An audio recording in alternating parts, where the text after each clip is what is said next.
देखिए, पिताजी नौकरी कर रहे हैं साहब, पिताजी को सरकारी नौकरी में मिलते हैं 50,000। पिताजी का सीना चौड़ा, 50,000 कमाता हूं। गलती से पिताजी को 2 बेटे हो गए।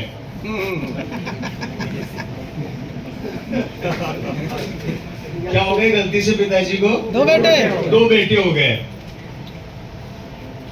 ये भी इंटेलिजेंट है, ये भी इंटेलिजेंट। अब पिताजी पूरी ताकत लगा दी, जैक लगा दी, चेक लगा दी, ज्यादा से ज्यादा दोनों बेटों में से एक बेटे को नौकरी की व्यवस्था करवा दी। किसकी करवाएंगे, इसकी या इसकी?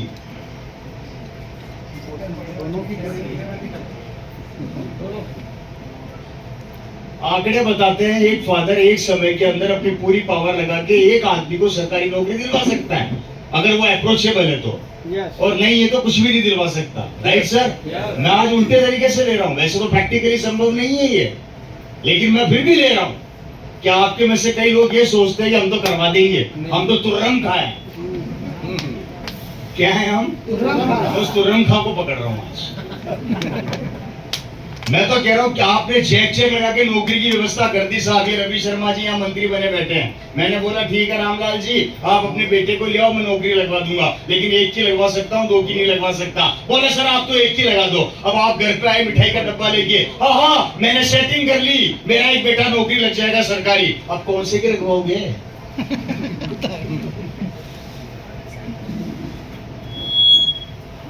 किसके लगवाओगे, चुन्नू की या मुन्नू की?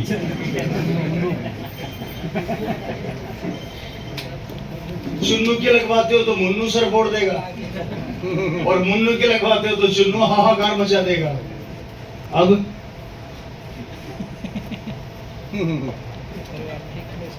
फंस गए पापा, फंस गए ना? अब क्या करोगे बताओ मेरे को। धीरज रखते रखते तो यहाँ तक पहुंच गए, अब लकड़ियों में ही जाना बाकी रह गया है।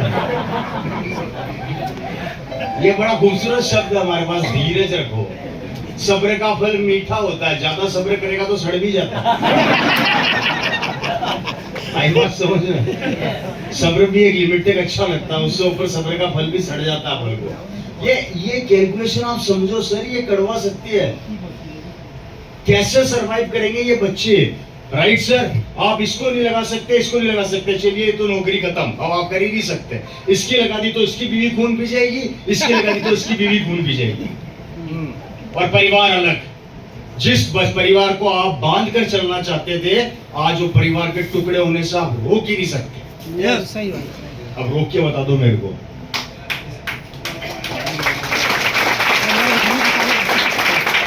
अब आ जाओ बिजनेस में कि साहब मेरी दुकान है, मैं दुकान खुलवा दूंगा। किसके खुलवाएगा? एक ही की। अरे मैं इस बच्चे की खुलवा दूंगा, इसके नाम कर दूंगा, 50 साल से दुकान कर रहा हूं, और दूसरे को नई दुकान खुलवाऊंगा। तो दूसरा हाथों हाथ बोलेगा पापा नई दुकान मुझे क्यों खुलवाओगे, मेरा धंधा तो बाद में सेट होगा, उसको बनाया दे रहे हो। ये लो लड़ाई फिर चलो। अब कैसे रोकोगे इस कलेश को? ये आंकड़े में आपको क्यों बता रहा हूं सर?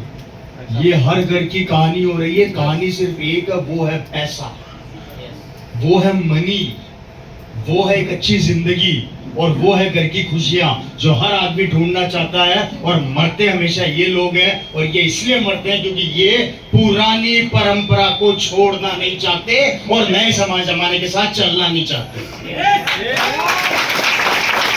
पुरानी परंपरा को छोड़ना नहीं चाहते और नई परंपरा के साथ चलना नहीं चाहते, और उसी कारण से आज हिंदुस्तान के बहुत से परिवार और बहुत से बच्चे बेरोजगार घूम रहे हैं। काम धंधा बचा नहीं है, उनको काम धंधा मिल नहीं रहा। इसलिए पहला काम, पुरानी विचार और अवधारणा को बदल दो।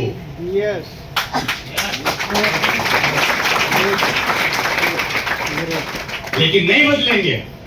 आप में से कितने लोग हैं जो दुकान पर जाके दुकान वाले को ये बोलते हैं कि सर 2001 में जो फोन लॉन्च हुआ था वो दे दो मेरे को, नोकिया का। कोई नहीं मांगते, कोई नहीं, बदल गए। विचार बदल गए। आ भी रहा तो ले लोगे हैं? चलो मैं दे देता हूँ पेटी पे एक आपको 2001 का फोन खरीदोगे?